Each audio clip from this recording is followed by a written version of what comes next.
Satu dari dua remaja yang diduga ditembak Kapolres Pelabuhan Belawan AKBP Oloan Siahaan saat mencoba membubarkan tawuran di Jalan Tol Belawan dinyatakan meninggal dunia. Adapun korban yang meninggal dunia bernama Muhammad Syuhada, 15 tahun. Kapolda Sumut Irjen Wisnu Hermawan Februanto mengatakan, Muhammad Syuhada dinyatakan meninggal dunia pagi ini setelah mendapat perawatan intensif. Sedangkan satu rekannya berinisial B, 17, yang juga diduga ditembak masih menjalani perawatan intensif. Memang ada korban, kini sedang dibawa ke rumah sakit. Satu di antaranya meninggal dunia tadi pagi di rumah sakit, kata Kapolda Sumut Irjen Wisnu Hermawan Februanto, Senin, 5 Mei 2025. Atas tewasnya Muhammad Syuhada, Kapolda Sumut menyampaikan duka yang mendalam. Pihaknya akan melakukan penyelidikan mendalam mengenai penembakan yang dilakukan Kapolres Pelabuhan Belawan terhadap dua remaja tawuran tersebut. Saya atas nama Kapolda Sumut dan jajaran mengucapkan turut berduka cita dengan adik kita yang terkena peluru. Kami juga membuat tim khusus dari Polda Sumut yang diketuai oleh Pak Irwasda, bersama Propam, Krimum, Lapfor, untuk memastikan kejadian tersebut. Sebelumnya, Kapolres Pelabuhan Belawan, AKBP Oloan Siahaan menjadi sasaran serangan brutal sekelompok pemuda bersenjata tajam saat melintas di Tol Belmera, Minggu, 4 Mei 2025, dini hari. Kejadian bermula setelah Kapolres memimpin langsung apel pengamanan menyusul pecahnya tawuran antara kelompok pemuda lorong stasiun dan lingkungan 13 Lebes di kawasan Jalan Stasiun Belawan, sekitar pukul 19.30 waktu Indonesia Barat.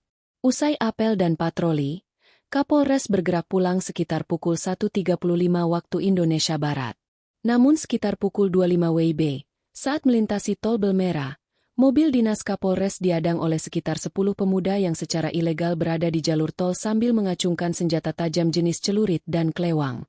Bukan hanya mengadang, kelompok ini secara membabi buta menyerang mobil dinas, melempar batu, petasan roket, dan mengejar kendaraan dinas polisi. Pelaku penyerangan juga sempat mencoba mengayunkan klewang ke arah Kapolres. Beruntung berhasil dihindari dan hanya menyabet bagian mobil. Sudah diberikan peringatan, tapi mereka tetap menyerang dengan brutal. Ini bukan lagi tawuran biasa.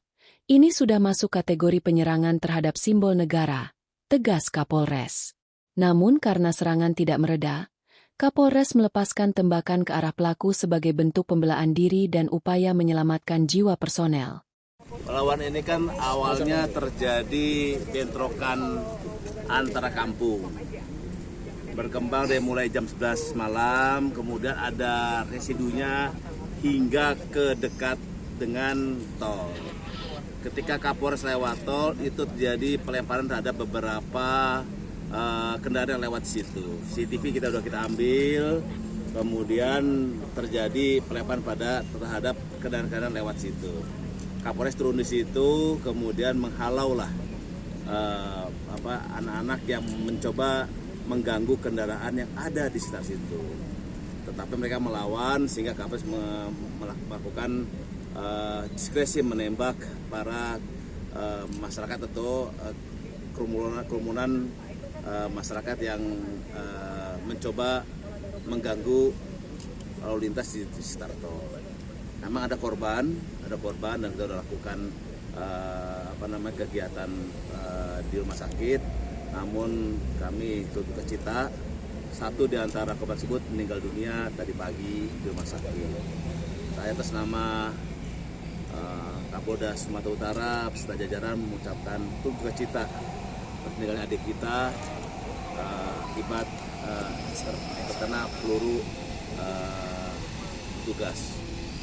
Untuk transparansinya, kami membuat tim khusus dari Polda Sumut yang diketuai oleh Pak Irwasda bersama Propam, kemudian Krimum, kemudian dari Lapfor dengan dokter forensik memastikan transparansi dari kejadian tersebut, memastikan bahwa tindakan dari Pak Kapolres benar atau tidaknya.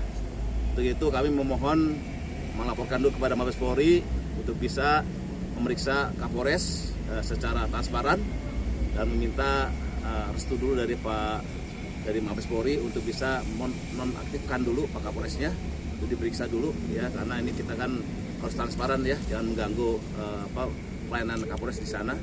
Kami masih mohon arahan dari Mabes Polri untuk menonaktifkan terlebih dahulu Kapolresnya untuk melakukan pemeriksaan.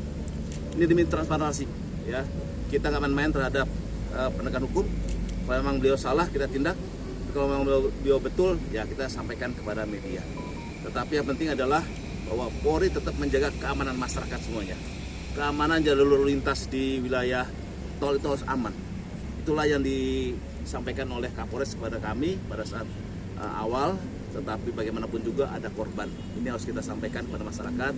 Polri harus transparan terhadap dinamika seperti ini. Berarti saat ini Kapolres sudah dinonaktifkan, Pak? Hari ini saya akan melaporkan kepada Mabes Polri dulu, karena kalau Kapolres kan harus dari Mabes Polri. Ya, hari ini saya sampaikan dulu Mabes Polri. Tetapi pemeriksaan itu tim sudah dibuat hari ini, ya, dari yang memimpin langsung dari Pak Irwasda dalam rangka transparansi. Ya, jadi kami nggak main-main, karena kalau dalam rangka hal ini apa yang menyebabkan orang meninggal dunia, transparansi harus ditegakkan, akuntabilitas harus dipastikan. Ini adalah langkah tegas dari pimpinan Polri bahwa dalam rangka penegakan hukum yang jelas, makanya melibatkan Bidum, melibatkan lapor untuk bisa memastikan bahwa apa yang terjadi secara nyata di lokasi pada hari Minggu pagi itu apa nyatanya kita akan sampaikan oleh Irwasda, dan kita mengundang Kompolnas untuk bisa hadir dan memonitor hasilnya nanti. Ya. Muhammad Suhada, umur 15 tahun. Pak, ada yang kita amankan, Pak? Ada dari 20 itu ada 17 ya.